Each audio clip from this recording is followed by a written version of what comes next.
Oh my gosh. Oh my gosh. Woo! We're going to have another baby. Yeah.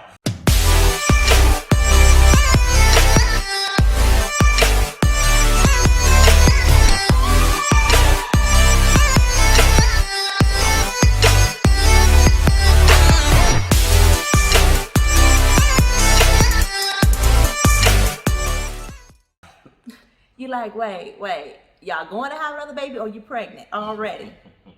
We're going to get back to that momentarily here, okay? First of all, I need to introduce myself to all the newbies out there. I'm Requil. And I'm Derek. And you are watching the Phillips Fam Baby Journey. So go ahead and press the subscribe button and join the family. New videos drop each and every single Sunday, so press that notification bell so you can be notified. And while you're at it, since you're pressing buttons, press the thumbs up, okay? Now back to this exciting news that we're here to share with you today. Baby. This baby news. Okay, I'm not pregnant yet. Yet. Keyword is yet here. Yes. But we have decided to do a second round of IVF because we want another little baby. Ooh, baby fever.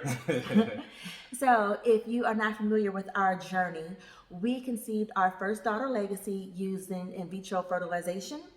And so I have undiagnosed infertility issues. He good. It's me. Somewhere in my body like, no ma'am. So we had to use a little bit of science and a whole lot of love to make our first child. And we're going to do it a second time, okay? And we want to share this news with you guys because we want you to watch the journey. Yes, indeed. We want to share the process as we go through it. It's going to be slightly different from the first time because it's not going to be as intense. We did all the hard work when we did the first IVF cycle. So in the first cycle, we had to do an egg retrieval. So I took a bunch of expensive medications, had to have a surgery to have the eggs removed out my body. They had to get fertilized and frozen.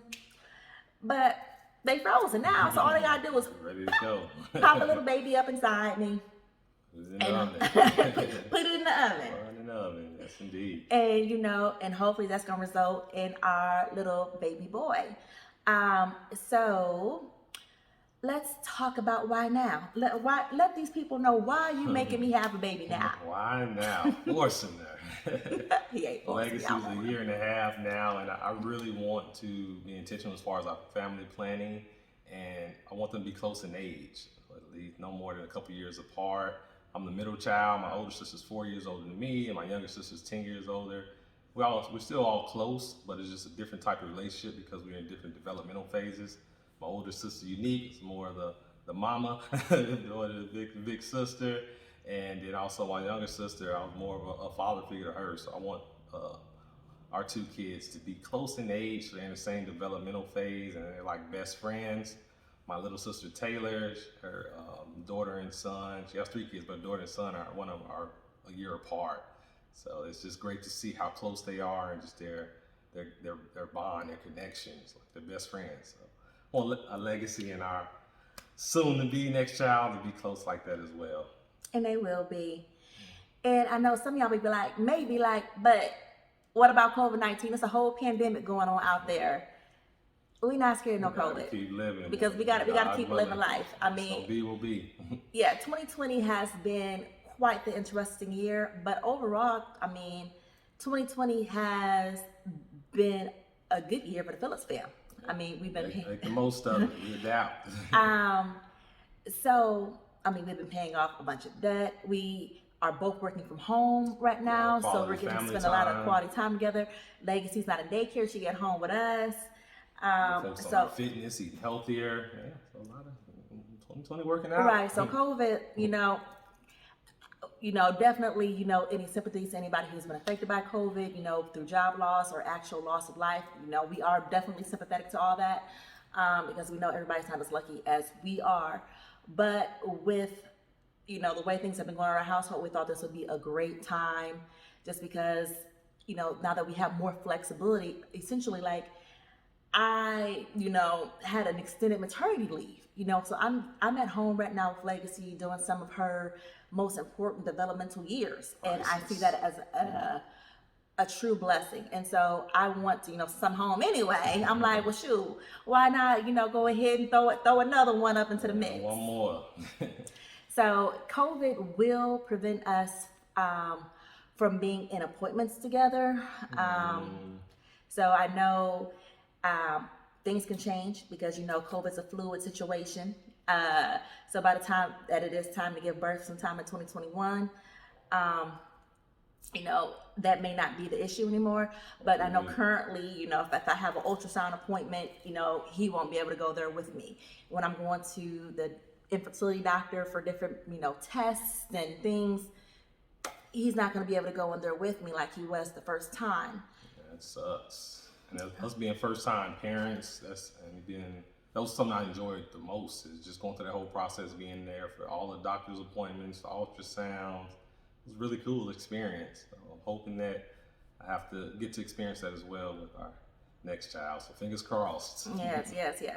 So we need y'all to be out there praying for us, putting good vibes, all that, positivity. Send it our way because we need it. We need it. So a key, there are a few differences. Like I said earlier, we've already done the hard work of basically harvesting all the eggs, and we just got to pop the baby in there.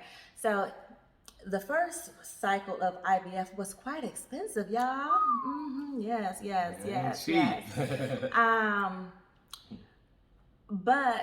And so the first cycle, it was around $20,000, but insurance paid $5,000 of it. So that took it down to $15,000, but $5,000 of that was medication. So it was like $10,000 for the procedure, and then like another $5,000 for the meds.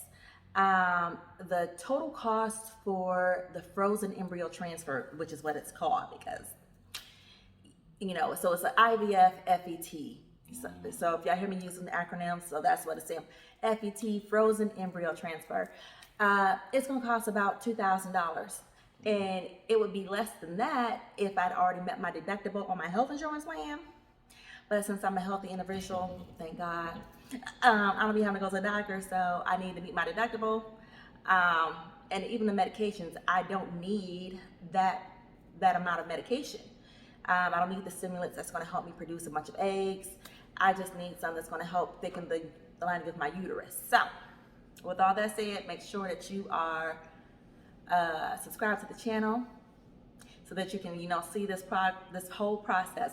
I've been going along on some doctors, because since he can't go to the doctors with me, child, I got to record everything. So he gonna get to see it, and y'all gonna get to see it virtually as well.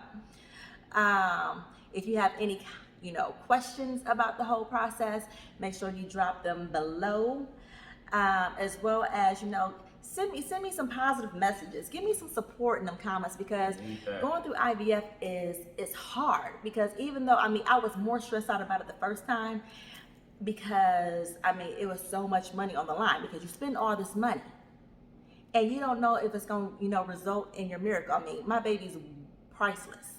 Okay. It worth every penny we paid and more to go through IVF.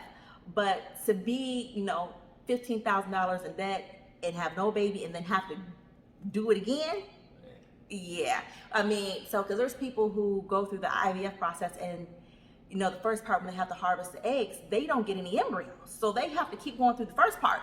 Luckily, we had 4 high quality embryos from the first cycle of IVF. We used 1, which resulted in legacy, and we have 3 remaining, 2 boys, 1 girl. So, in my mind, I'm like, okay, it was successful the first time. Hopefully lightning strikes a second time and it's successful as well.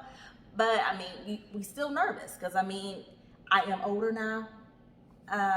The older you get, the success rate goes down. So, it is a little nerve-wracking. But we just wanted to share that with y'all.